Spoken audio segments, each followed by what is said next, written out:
तो जैसा हमने पिछले पार्ट में देखा था कि किंग हाओ और उसका बाप और लिन चैन तीनों मिलकर सायू को फंसाने आए थे शादी के लिए, जिसे रे रोकने की कोशिश कर रहा था। अब आगे रे बोलता है, डोंट वरी, मेरे रहते हुए तुम्हें कोई भी शादी के लिए फोर्स नहीं कर सकता। ये सुनकर किंग हो भड़क जाता है और बोलता है कि तुम्हारे लिए क्या अच्छा है तुम्हें ये नहीं पता, सीमलेस। फिर अपने साथ आए हुए सावी को बोलता है कि रे को सबक सिखाओ। ये सुनकर सावी भी उसके आदेश का पालन करते हुए बोलता है कि अब मैं तुम्हें बताऊंगा कि मेरे बेटे किंग हो का विरोध करने पर क्या होता है। फिर पीछे हटते हुए अपने martial soul blue flame rhino को बाहर निकाल लेता है। ये देखकर कि लिंग चैन अपने मन में सोचता है कि सावी की रिफाइनिंग के 6th ग्रेड पर है और उसका blue martial soul rhino 9th grade yellow rank martial spirit का है, मतलब कि इन्फिनिट पावर, जिस वजह से वो 4900 किलोग्राम का कॉम्बैट पावर निकाल सकता है। और इधर रे सिर्फ की रिफाइनिंग के 2nd स्टेज पर है और इसका फाइटिंग पावर ज़्यादा से ज़्यादा 2000 का होगा। सावी तो इसे बस एक ही अटैक में डिस्ट्रॉय कर देगा। तभी सावी अपने राइनो माउंटेन शेकर टेक्निक का यूज़ करते हुए रे पर अटैक करता है, जिससे रे अपना पावर एक्टिवेट करता है, जिससे सावी बहुत स्लो मोशन में उसके तरफ आता हुआ दिख रहा था और सावी एक पंच करता है जिससे रे बहुत इजीली डॉज कर लेता है। तभी उसके अंदर रोबोट बोलती है कि ऑनर, आपने अभी जब एंसेस्ट्रल ड्रैगन आई को एक्टिवेट किया तो उसका पावर आपके आंखों में आ गया, जिस वजह से अब आप ड्रैगन पावर की हेल्प से इल्यूजन्स के आर पार आप देख सकते हैं और ओपोनेंट के अटैक को एनालाइज कर सकते हैं। इधर किंग हो बोलता है कि रे क्या स्टूपिड है, इसे छुपना भी नहीं आता। तो ये सुनकर लिंचन बोलता है कि वो ज़रूर डर गया है। इधर क्यूटी सावी भी थोड़ा डर जाती है। रे के बॉडी से उसका गोल्डन ऑरा निकलने लगता है और सावी लगातार उस पर अपने पंचे से अटैक करने का कोशिश करता है, पर रे के बॉडी को कुछ भी नहीं होता और तभी रे अपने पावर को रिलीज करता है, जिसके इम्पैक्ट से सावी पीछे फेंका जाता है और एक ड्रैगन बॉल क्रिएट करने लगता है, जिस वजह से उसके चारों ओर गोल्डन ड्रैगन निकल कर घूमने लगता है और उस बॉल को सावी की तरफ लॉन्च कर देता है, जिस वजह से सावी को वो ड्रैगन अपनी तरफ आता हुआ दिखने लगता है और उस ड्रैगन से हिट होते हुए दीवार तोड़कर घर के बाहर फेंका जाता है और बेहोश होकर नॉकआउट हो जाता है। फिर रे आगे बढ़ने लगता है, जिसे अपनी तरफ आता देख किंग हो बोलता है कि रे की कंडेंसेशन स्टेज पर नहीं है, उसका ऑरा ट्रू मार्शल रेल में पहले से ही पहुंच चुका है। जिसे सुनकर लिंचैन बोलता है कि मुझे इस बारे में कुछ भी नहीं पता, हो सकता है कि इसके फादर इसके लिए कुछ ट्रेजर छोड़कर गए होंगे। इसके फादर लिन Chang Seng king long dynasty के जीनियस थे, इसलिए इसके पास पक्का ट्रेजर्स हैं। जिसे सुनकर किंग हो सीरियस हो जाता है। फिर रे उसके पास आकर बोलता है कि ये ब्लू मार्शल राइनो तो बस एवे ही निकला। जिसे सुनकर किंग हो बोलता है कि तो तुम्हें लगता है कि तुम्हारे पास ट्रेजर्स है, हाँ? फिर अपने पाम में राइनो माउंटेन क्रशर टेक्निक को एक्टिवेट करते हुए रे पर अटैक कर देता है, जिसे रे अपने तरफ आता हुआ देखता है। तभी लिंचन भी जोश में आते हुए बोलता है कि इस बार हम भी रे को उसका औकात दिखाई देंगे। इधर रे बोलता है कि हेवनली सील, बस इतना ही, और अपने एंसेस्ट्रल ड्रैगन स्पिरिट को इकट्ठा करने लगता है अपने हाथ में। झूलोंग टायरेंट फिस्ट टेक्निक का यूज करते हुए उसके राइनो के मुंह पर पंच मारता है, जिससे उसका राइनो डिस्ट्रॉय हो जाता है। जिसे देखकर किंग हो दोबारा से अपने ग्रीन फायर पाम से अटैक कर देता है, जिससे रे अपने तरफ आते देख बोलता है कि हम तुमको कभी भी सायू को ले जाने नहीं देंगे, और अपने ड्रैगन फिस्ट से उसके राइनो पर अटैक करता है, जिससे उसका राइनो डिस्ट्रॉय होते हुए वो ड्रैगन सीधा जाकर किंग हो को हिट कर जाता है, जिससे वो दीवार तोड़ते हुए घर से बाहर फेंका जाता है, जिससे उसका कल्टीवेशन भी डिस्ट्रॉय हो जाता है। इधर लिंचन का भी हालत बुरा हो चुका था और वो मन में सोचता है कि कितना टेरिफाइंग टेक्निक है, बस कुछ ही पंचेज में काम हो गया। इसका पावर तो 3rd स्टेज का ट्रू मार्शल रेल्म का है, भला रे इतना पावरफुल कब से हो गया। इधर सावी भी दौड़ते हुए अपने बेटे के पास आ जाता है और उसका हालत देखकर गुस्सा हो जाता है और बोलता है कि रे, तुमने मेरे बेटे को हर्ट किया है, मैं जिया सावी तुम्हें ऐसे ही नहीं जाने दूंगा। तो रे बोलता है कि हम तुम्हें पहले ही मौका दिए थे, इस बारे में बात मत करो। तुम्हारे बेटे का क्या, अगर भगवान का भी बेटा आ जाए तो भी हम सायु को परेशान करने नहीं देंगे। भले ही इसके लिए अगर मुझे अपना खून भी बहाना पड़े तो भी उसे इसकी कीमत चुकानी ही पड़ेगी। ये सुनकर सावी बोलता है कि बहुत अच्छे लड़के, तुम बस मेरा इंतज़ार करो, और अपने बेटे को वहाँ से उठा कर ले जाता है। ये देखकर लिंचन बहुत शॉक हो जाता है और बोलता है कि जिया सावी रे का मुकाबला नहीं कर सका, और डरते हुए थोड़ा सा पीछे हटता है और पूछता है कि रे तुम क्या करना चाहते हो। तो रे उससे बोलता है कि मुझे चुपचाप से सायु का सोल राइजिंग प्लैग दे दो और अपने घुटनों के बल बैठकर सायु से माफ़ी मांगो। यह सुनकर लिंचन काफ़ी गुस्सा हो जाता है और बोलता है कि रे इतना ज़्यादा आगे मत बढ़ो, हम लिंग क्लैन के लीडर का पोता है। तो रे गुस्साते हुए आगे बढ़ता है और बोलता है कि तुम दूसरों के साथ मिलकर मेरी बहन का खून करने का कोशिश किया, फिर भी हम अभी तक तुम पर अटैक नहीं किए, और तुम्हें लग रहा है कि ये बहुत ज़्यादा है। अगर तुम्हें ऐसा लग रहा है तो चलो हम तुम्हें बहुत ज़्यादा करके दिखाते हैं। यह सुनकर लिंग चैन डर से पीछे गिर जाता है और डरते हुए घुटनों के बल भागते हुए सायु की तरफ अपना सर पटकते हुए माफ़ी मांगने लगता है और बोलता है कि लिटिल सिस्टर मुझे माफ़ कर दो, मुझसे गलती हो गई। इधर मेरी क्यूटी सायु बहुत सैड हो गई थी। फिर बोलती है कि भाग जाओ यहाँ से, हम कभी भी तुम्हें देखना नहीं चाहते। यह सुनकर तुरंत ही लिंचन उठकर वहाँ से भाग जाता है और दरवाजे के पास पहुंचकर गुस्साते हुए सोचता है कि रे तुम्हारा हिम्मत कैसे हुआ मुझे इस तरीके से ह्यूमिलिएट करने का, मैं इसका 100 गुना तुम्हें वापस लौटाऊंगा। तो रे उसका मन का बात सुनकर बोलता है कि तो तुम मुझसे रिवेंज लेना चाहते हो, हाँ। लिंचन के ग्रैंडफादर बहुत ही पावरफुल वॉरियर है और लिंग यू के 9th लेवल पे है। हम बस अभी झूलोंग टायरेंट बॉडी का ही कल्टीवेट किए हैं, इसलिए अभी इनका ओपोनेंट बनने में बहुत दूर है। ऊपर से जिया फैमिली भी है इनके साथ। मुझे जल्दी खुद को स्ट्रांग बनाने का कोई रास्ता निकालना पड़ेगा। तभी इसके अंदर से रोबोट का आवाज़ आता है कि ऑनर आपको परेशान होने की ज़रूरत नहीं है। फिर अपने स्पिरिचुअल वर्ल्ड में आकर रे उससे पूछता है कि तुम्हारे पास इसका कोई सॉल्यूशन है। रोबोट बोलती है कि ऑनर हम कई सालों में एंसेस्ट्रल ड्रैगन का बहुत सारा पावर को एब्जॉर्ब किए हैं, जिस वजह से हम एक सुपर इंटेलिजेंट रोबोट बन चुके हैं, और मेरा कल्टीवेशन पावर इस वक्त ह्यूमन कल्टीवेटर के स्पिरिचुअल मार्शल आर्ट के 9th लेवल का है। ये सुनकर रे बहुत शॉक हो जाता है और पूछता है कि क्या सच में। फिर बताता है कि ह्यूमन मॉन्क रेल्म्स कुछ रेल्म्स में डिवाइडेड हैं, जैसे कि बॉडी टेम्परिंग, की training realm, true martial realm, martial spirit realm और हेवनली मार्शल रेल्म। यहाँ तक कि एक टियानवू रेल्म भी है और उसके ऊपर भी और 5 रेल्म्स हैं। मेरे वुनशन सिटी के सिर्फ टॉप वॉरियर्स ही टियानवू रेल्म में हैं, और तुम अभी से ही टियानवू रेल्म के बराबर हो। ये सुनकर रोबोट स्माइल करते हुए बोलती है कि इतना ही नहीं, मेरे पास एक सुपर इंटेलिजेंट ब्रेन भी है जो कि एनिमी के वीकनेस को 1 सेकंड में ही एनालाइज और कैलकुलेट कर सकता है। और तो और, हम इन कई सालों में कई सारे एंसेस्ट्रल ड्रैगन आई के फ्रेगमेंट्स को एक दूसरे से जोड़ दिए हैं। साथ ही कई सारे मार्शल आर्ट नॉलेज भी मास्टर कर चुके हैं, जैसे कि martial art skills, knowledge of elixirs, knowledge of formation, knowledge of refining equipments. फिर रे इन सभी टेक्निक्स को देखते हुए एक टेक्निक का नाम लेता है ancestral dragon sky lifting finger, और खुश होते हुए बोलता है कि ये कितना पावरफुल टेक्निक है। ये सभी टेक्निक्स ऑलरेडी गॉड लेवल पर पहुंच चुके हैं। अगर हम इसे परफेक्शन लेवल तक प्रैक्टिस कर ले तो भला क्यों हम परेशान होंगे मार्शल आर्ट का हाईएस्ट लेवल तक पहुंचने के लिए, या अपना लव्ड वंस को प्रोटेक्ट करने के लिए। रोबोट बोलती है कि अगर आप इन एंसेस्ट्रल ड्रैगन आई को फुल्ली कंट्रोल कर लो तो आप इस पूरी दुनिया को कॉन्कर कर सकते हैं।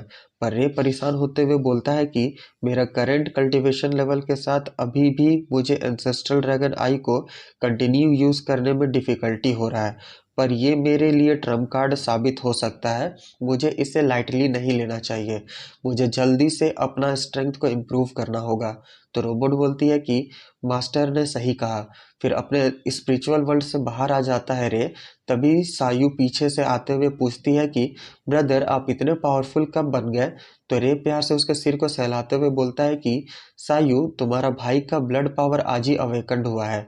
आज से कोई भी हम दोनों को कभी भी बुली नहीं कर पाएगा, और उसे वो सोल राइजिंग वुडन प्लैक देते हुए बोलता है कि अच्छा होगा कि तुम इसे रख लो। तो सायु उस प्लैक को अपने पास रखते हुए खुशी से बोलती है कि क्या सच में मेरे भाई का ब्लड पावर अवेकन हो गया? तब तो मेरा भाई एक कॉम्बैट वॉरियर बन गए। अब से कभी भी आपको कोई भी अंडर एस्टिमेट करने का कोशिश नहीं करेगा। फिर अपने मन में सोचता है कि मेरी बहन सोल में चोट लेकर पैदा हुई है, इसलिए वह अपने की को कंडेंस नहीं कर पाती है प्रैक्टिस करने के लिए। तभी रोबोट का आवाज आता है कि ऑनर, आपकी बहन का सोल में चोट नहीं है। तभी रे अपने स्पिरिचुअल वर्ल्ड में चला जाता है और कुछ देखकर पूछता है कि मेरी बहन के दिमाग में दो स्पिरिचुअल सोल क्यों है? तो रोबोट बोलती है कि इसके लिए आपको अपना माइंड को सुपर ब्रेन में इंटीग्रेट करना होगा, तभी आप थोड़ा सा जान सकते हैं। तभी रे आगे बढ़कर रेड सोल के पास चला जाता है और बोलता है कि ये तो सायु का सोल है।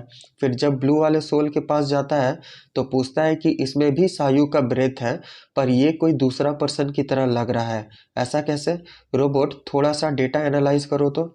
रोबोट उसकी बात मानकर डेटा एनालाइज करने लगती है और बताती है कि सायु के बॉडी में दो सोल हैं, जिसमें से एक किसी पावरफुल पर्सन का रीइंकार्नेशन है।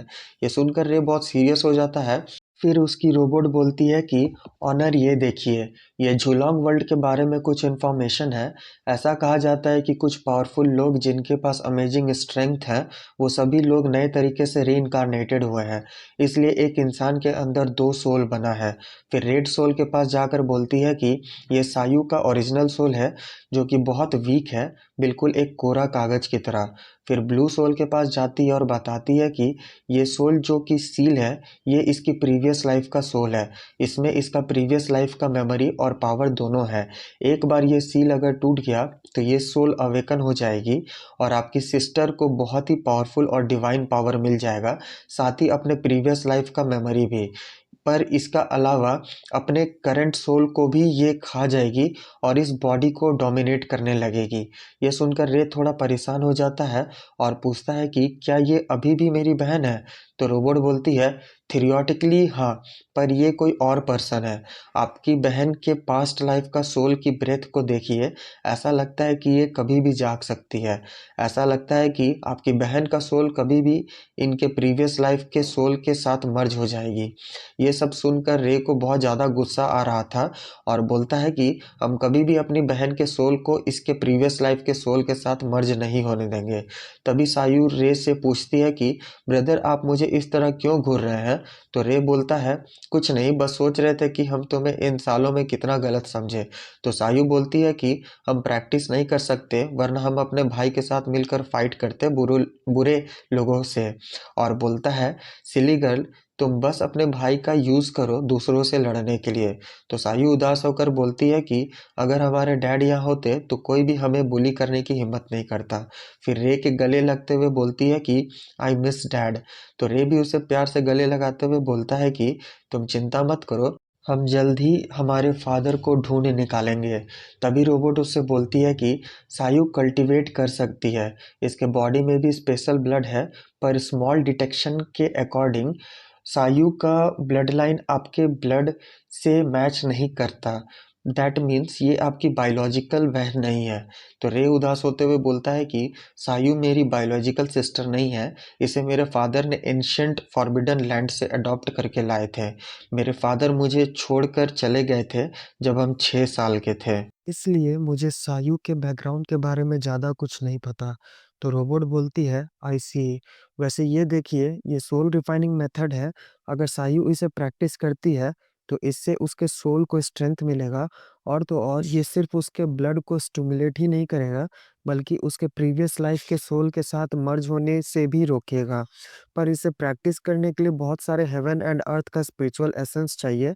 तो रे बोलता है कि ठीक है, पहले सायु को इस स्पिरिचुअल रिफाइनिंग टेक्निक को प्रैक्टिस करने देते हैं, फिर देखेंगे आगे।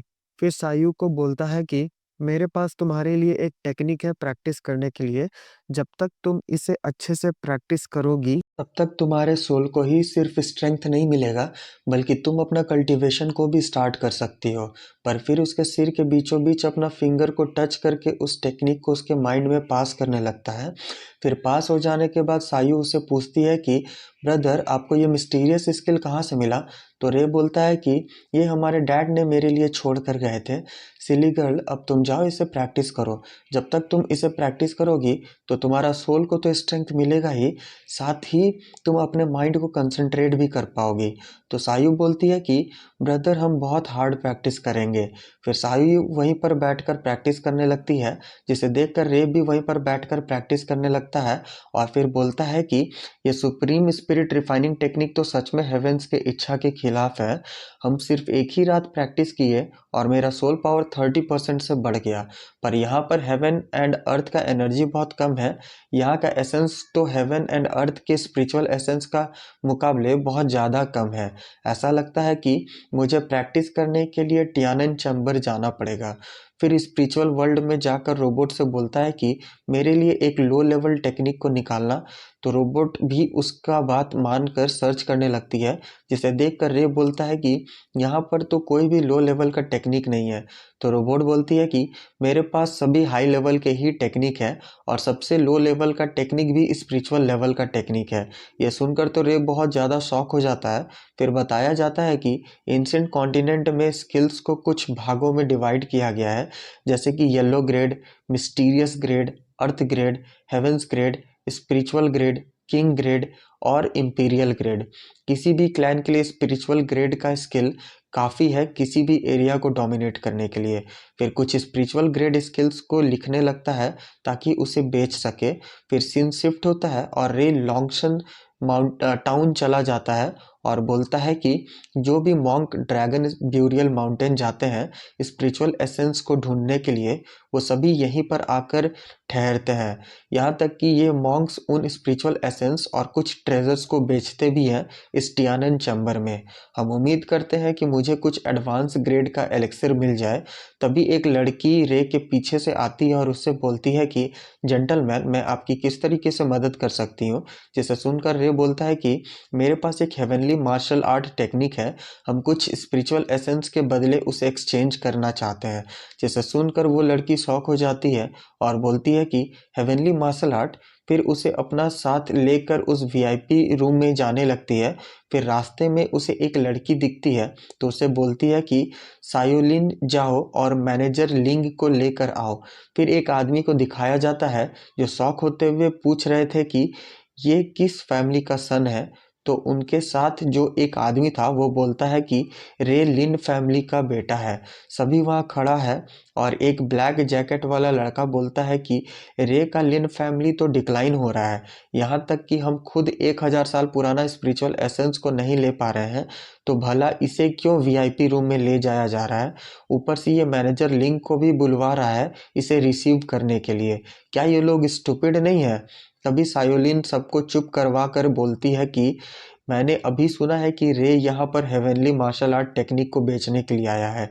ये सुनकर वो सभी लोग शॉक हो जाते हैं और बोलते हैं कि इस तरह का टेक्निक एक ऑर्डिनरी फैमिली के पास नहीं हो सकता। अगर लॉन्गसेन टाउन के सभी मेजर फैमिलीज़ को इसके बारे में पता चल जाए तो वो सभी लोग इस पर अटैक करके वो टेक्निक को छीन लेंगे। रे इस तरह का टेक्निक को बेचना चाहता है, वो कितना बड़ा लूज़र है। फिर रे को दिखाया जाता है जो एक जगह आराम से बैठकर चाय पी रहा था और सोचता है कि यहाँ का टी में भी स्पिरिचुअल एसेंस मौजूद है। तभी वहाँ पर साउलिन आ जाती है और सोचती है कि रे तो प्रीवियस लिन क्लैन के लीडर का ग्रैंडसन है और आज ही एक हेवनली मार्शल आर्ट टेक्निक को बेचने आया है, वो भी एक स्पिरिचुअल हर्ब के बदले। लगता है कि ये अपना कल्टीवेशन को इम्प्रूव करने के लिए वो हर्ब खरीदना चाहता है, पर जस्ट बिकॉज ये लिन फैमिली से बिलोंग करता है, इस हेवनली टेक्निक को खरीदना एक मुसीबत से कम नहीं है मेरे टियानन चैम्बर के लिए। फिर वो रे से पूछती है कि रे, तुम्हारे पास ये जो टेक्निक है, क्या वो लिन फैमिली से बिलोंग करता है या फिर वो खुद तुम्हारा है?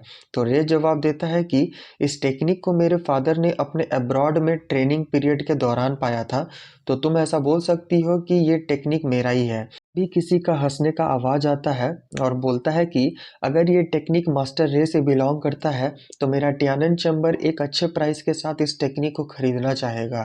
फिर शाओलिन उनको इंट्रोड्यूस करवाते हुए बोलती है कि इनका नाम लिंग लाओ है और ये यहाँ के जनरल मैनेजर हैं। जिसे सुनकर रे उन्हें ग्रीट करता है, जिसे देखकर लिंग लाओ भी बोलते हैं कि आपको इतना ज़्यादा पोलाइट होने की ज़रूरत नहीं है। फिर रे से टेक्निक को मांगते हुए बोलते हैं कि हम सोच रहे थे कि क्या आप मुझे उस टेक्निक को एक बार देखने दे सकते हैं। तो रे टेक्निक को देते हुए बोलता है कि कोई प्रॉब्लम नहीं है। जिससे पकड़ते ही लिंग लाओ बोलता है कि ये तो आइस टेक्निक है और फिर खोलकर उसे पढ़ने लगता है और सीरियस होकर सोचते हैं कि इसमें तो फ्रीजिंग माउंटेन और रिवर टेक्निक है। लिंग लाओ को इस तरह सीरियस होते देख शाओलिन सोचती है कि क्या रे एक ऑर्डिनरी टेक्निक को हेवनली मार्शल आर्ट टेक्निक का नाम पर बेचने सोच रहा था। फिर लिंगलाओ बोलते हैं कि ये तो बहुत स्ट्रेंज है। ये सुनकर शाओलिन भी पूछती है कि स्ट्रेंज। तो लिंगलाओ बोलते हैं कि मास्टर रे, आपका ये हेवनली मार्शल आर्ट टेक्निक इससे कई गुना ज़्यादा ऊपर का चीज़ है। जिसे सुनकर शाओलिन शॉक होते हुए बोलती है कि ज़्यादा है मतलब क्या ये स्पिरिचुअल मार्शल आर्ट टेक्निक है। तो लिंगलाओ बोलते हैं कि हाँ, तुमने सही कहा। ये सुनकर तो शाओलिन बहुत ज़्यादा शॉक हो जाती है। फिर लिंगलाओ बोलते हैं कि ये आइस टेक्निक वास्तव में लिन फैमिली का नहीं हो सकता। ये पक्का तुम्हारे फादर के द्वारा ही तुम्हें दिया गया होगा। यह सुनकर रे भी बोलते हैं कि एल्डरलिंग लाओ जनरल मैनेजर बनने के वर्दी हैं। इनके पास एक शार्प आई है। ये टेक्निक वास्तव में मेरे फादर के द्वारा मेरे पास छोड़ा गया था। यह सुनकर लिंगलाओ मुस्कुराते हुए बोलते हैं कि हम टियानवु रेल्म के कल्टीवेटर हैं, तो इतना तो दूरदृष्टि मेरे पास जरूर होगा। पर मास्टर रे, इस आइस टेक्निक का क्रुशियल पार्ट मिसिंग है और हम कंफ्यूज हैं कि इसका आधा पार्ट मास्टर रे के पास मौजूद है या नहीं। तो रे बोलता है कि ऑफ कोर्स मेरे पास है, पर एल्डर लिंगलाओ बाकी का हाफ पार्ट भी रीड करना चाहते हैं। मुझे डर है कि ये आपके सिंसियरिटी पर डिपेंड करता है। अगर आप मुझे इसका अच्छा प्राइस से सेटिस्फाई कर सके तो ही हम आपको देंगे इसे रीड करने के लिए, वरना आपको इसके आगे रीड करने की कोई ज़रूरत नहीं। इसी के साथ एपिसोड खत्म। मिलते हैं जल्द ही नेक्स्ट वीडियो में। Bye bye.